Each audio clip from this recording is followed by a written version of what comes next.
രാജ്യം കണ്ട ഏറ്റവും വലിയ തട്ടിപ്പിന്റെ സൂത്രധാരന്മാരായ ഹൈറിച്ച് എം ഡി കെ.ഡി. പ്രതാപനും ഭാര്യ ഷീന പ്രതാപനും ഒളിവിൽ തന്നെയാണ്.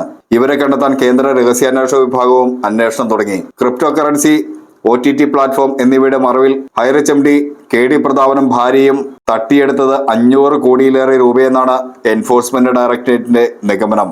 എന്നാൽ ഇത് 43,000 കോടിയോളം ക്രിപ്റ്റോ കറൻസി വഴിയും OTT പ്ലാറ്റ്ഫോം വഴിയും ഹൈറിച്ച് ഓൺലൈൻ ഷോപ്പിംഗ് വഴിയും തട്ടിയെടുത്തിട്ടുണ്ടെന്നാണ് പുറത്തുവരുന്ന ചില റിപ്പോർട്ടുകൾ. ഇവർ ഒളിവിൽ തുടരുന്നത് രാഷ്ട്രീയ നേതൃത്വത്തിന്റെ പിന്തുണയിലാണെന്നും ED വിലയിരുത്തുന്നുണ്ട്. ബഡ്സ് കോമ്പറ്റന്റ് അതോറിറ്റിയുടെ ഉത്തരവ് മരവിപ്പിച്ചത് മുതൽ തൃശൂർ ജില്ലയിൽ ഹൈറിച്ചിനെതിരായ പരാതികളോട് പോലീസ് മുഖം തിരിച്ചതുൾപ്പെടെ ഒടുവിൽ എൻഫോഴ്സ്മെന്റ് ഡയറക്ടറേറ്റിന്റെ റെയ്ഡിനു തൊട്ടു മുൻപ് പ്രതികൾക്ക് രക്ഷപ്പെടാൻ അവസരമൊരുക്കിക്കൊടുത്ത പോലീസ് നടപടി വരെ ഈ സംശയങ്ങൾക്ക് ആക്കം കൂട്ടുന്നുണ്ട്. ED കേസിൽ അറസ്റ്റിലേക്ക് നീങ്ങിയേക്കുമെന്ന സാഹചര്യത്തിൽ ഹൈറിച്ച് ഉടമകളായ കെ.ഡി. പ്രതാപനും ഭാര്യ ഷീന പ്രതാപനും മുൻകൂർ ജാമ്യാപേക്ഷ സമർപ്പിച്ചിട്ടുണ്ട്. ഈ ജാമ്യാപേക്ഷയെ ശക്തമായി എതിർക്കുമെന്നാണ് ED അധികൃതർ വ്യക്തമാക്കുന്നത്. ഇവർക്കെതിരെ മുൻപും സമാന കേസുള്ള വിവരം കോടതിയെ അറിയിക്കും. ഓൺലൈൻ ഷോപ്പിംഗ് ഉൾപ്പെടെയുള്ള ബിസിനസ്സുകളുടെ മറവിൽ ഹൈറിച്ച് കമ്പനി 1630 കോടി രൂപയുടെ തട്ടിപ്പ് നടത്തിയെന്നായിരുന്നു പോലീസിന്റെ റിപ്പോർട്ട്. എന്നാൽ ഈ റിപ്പോർട്ടിൽ തന്നെ വലിയ പൊരുത്തക്കേടാണ് കാണാൻ സാധിക്കുന്നത്. പോലീസ് എഴുതി പിടിപ്പിച്ച ഈ കണക്കിലും വലിയ അപാകതകളുണ്ടെന്നാണ് പുറത്തുവരുന്ന വിവരം. ഈ സാഹചര്യത്തിലാണ് എൻഫോഴ്സ്മെന്റ് ഡയറക്ടറേറ്റ് ഇടപെടുന്നത്. തട്ടിച്ച ശതകോടികളിൽ വലിയൊരു പങ്ക് വിദേശത്തേക്ക് കടത്തിയ ഹൈറിച്ച് ഉടമകൾ കാനഡയിൽ രൂപീകരിച്ച കമ്പനി കേന്ദ്രീകരിച്ചും ED അന്വേഷണം ആരംഭിച്ചു.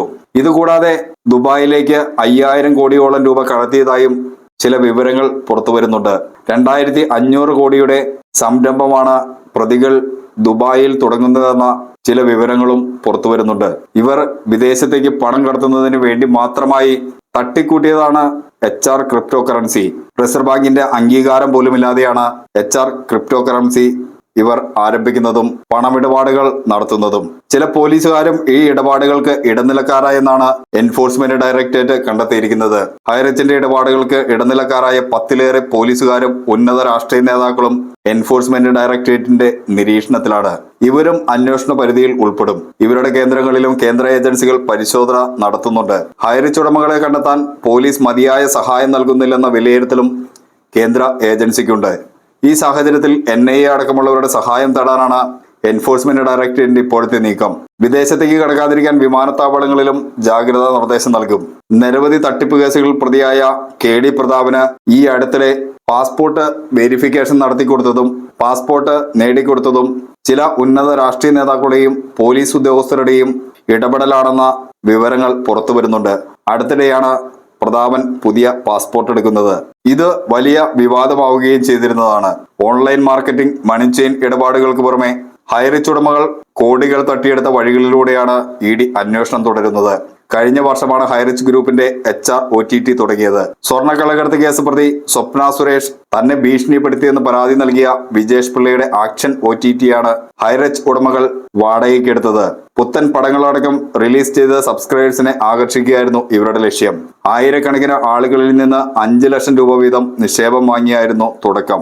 OTT പ്ലാറ്റ്ഫോം പ്രവർത്തനം ആരംഭിക്കുന്നതിന് മുമ്പ് തന്നെ 5 ലക്ഷം രൂപ വീതം ആദ്യം നൽകിയവർക്ക് 1 ലക്ഷത്തിലധികം രൂപ മൂന്നാമത്തെ മാസം ലാഭവിഹിതവും കൊടുത്ത് കസ്റ്റമേഴ്സിന്റെ വിശ്വാസം പിടിച്ചുപറ്റുകയായിരുന്നു ഇവർ. ഇതോടെ കൂടുതൽ ആളുകൾ അമിതമായ ഈ ലാഭം കണ്ട് HR OTT-യുടെ ഷെയറുകൾ എടുത്തിട്ടുണ്ട്.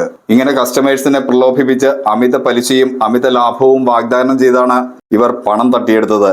ഇതിനു പിന്നാലെയാണ് HR ക്രിപ്റ്റോ കറൻസിയുടെ രംഗപ്രവേശം. ഒരു HR ക്രിപ്റ്റോയുടെ മൂല്യം $2, അതായത് 160 ഇന്ത്യൻ രൂപ.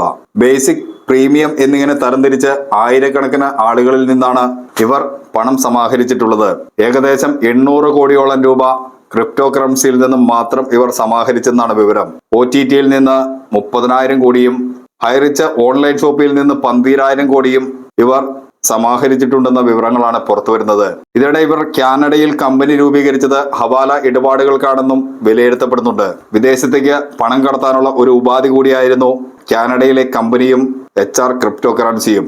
126 കോടി രൂപയുടെ GST വെട്ടിപ്പിന്റെ പേരിലും ഈ കമ്പനി കുടുങ്ങിയിരുന്നു. എന്നാൽ ഇത് ശ്രീനയെയും പ്രതാപനെയും രക്ഷിച്ചെടുക്കാനുള്ള സർക്കാരിലെ ചില ഉന്നതരുടെ കുടില തന്ത്രമായിരുന്നു ഈ GST റെയ്ഡെന്നും 126 കോടി രൂപയുടെ GST വെട്ടിപ്പെന്ന പ്രചരണങ്ങൾക്ക് പിന്നിലെന്നുമാണ് ഉയരുന്ന ആരോപണം. ബൈനറി മണി ചെയിൻ തട്ടിപ്പ് നടത്തുന്ന ഒരു കമ്പനിക്കെതിരെ തട്ടിപ്പ് കേസെടുക്കാതെ വെറും നികുതി വെട്ടിപ്പ് കേസ് മാത്രമായി ചുരുക്കിയതിനു പിന്നിൽ പല ഉന്നതരുടെയും പങ്കാണ് വ്യക്തമാകുന്നത്. 70ഓളം കടലാസ് കമ്പനികൾ നടത്തിയെന്നും ഇതിൽ 14 കമ്പനികൾ തൃശൂരിലാണെന്നും നേരത്തെ പോലീസ് കണ്ടെത്തിയിരുന്നു. കോൺഗ്രസ് നേതാവ് അനിൽ അക്കര നൽകിയ പരാതിയിലാണ് ED അന്വേഷണം ആരംഭിച്ചത്. ഹൈറിച്ച് ഓൺലൈൻ ഷോപ്പിംഗ് ഉടമകളുടെ 203 കോടി രൂപയുടെ സ്വത്ത് മരവിപ്പിച്ചെന്നാണ് EDയുടെ റിപ്പോർട്ട്. ഹൈറിച്ച് ഓൺലൈൻ ഷോപ്പിയുടെ മറവിൽ നടന്ന തട്ടിപ്പിൽ EDയും അന്വേഷണം ആരംഭിച്ചതിന് പിന്നാലെയാണ് പോലീസിന്റെ നടപടി. ഇത് ഈ തട്ടിപ്പുകാരെ രക്ഷിക്കാനുള്ള പോലീസിന്റെ മനഃപൂർവ്വമായ നീക്കമായാണ് വിലയിരുത്തപ്പെടുന്നത്. ഹൈറിച്ച് കമ്പനി നടത്തിയത് വൻ തട്ടിപ്പാണെന്നാണ് EDയുടെ കണ്ടെത്തൽ. കമ്പനി സമാഹരിച്ച പണത്തിൽ 482 കോടി രൂപ ക്രിപ്റ്റോ കറൻസി വഴിയാണ് ശേഖരിച്ചതെന്നാണ് EDയുടെ നിഗമനം. എന്നാൽ ഇത് 800 കോടിയിലേക്ക് എത്തുമെന്നാണ് ചില റിപ്പോർട്ടുകൾ സൂചിപ്പിക്കുന്നത്. ഹൈറിച്ചിന്റെ ഹെഡ് ഓഫീസ്, ഉടമകളുടെ 2 വീടുകൾ, തൃശൂരും എറണാകുളത്തും ഇടപ്പള്ളിയിലുമുള്ള ശാഖകൾ എന്നിവിടങ്ങളിലാണ് കഴിഞ്ഞ ദിവസം ED റെയ്ഡ് നടത്തിയത്. പലചരക്ക് ഉൽപ്പന്നങ്ങളുടെ വിൽപ്പനയ്ക്കായി ഹൈറിച്ച് ഓൺലൈൻ പ്ലാറ്റ്ഫോമിലൂടെ മൾട്ടി ലെവൽ മാർക്കറ്റിംഗ് രീതിയിലാണ് ഇടപാടുകാരെ സൃഷ്ടിച്ചത്. ഇന്ത്യയിലാകെ 680 ഷോപ്പുകളും കേരളത്തിൽ 78 ശാഖകളുമുണ്ട് ഹൈറിച്ചിന്. ഏതാണ്ട് 1.63 ലക്ഷം ഇടപാടുകാരുടെ ID കൾ ഉണ്ടെന്നാണ് കണ്ടെത്തിയിരിക്കുന്നത്.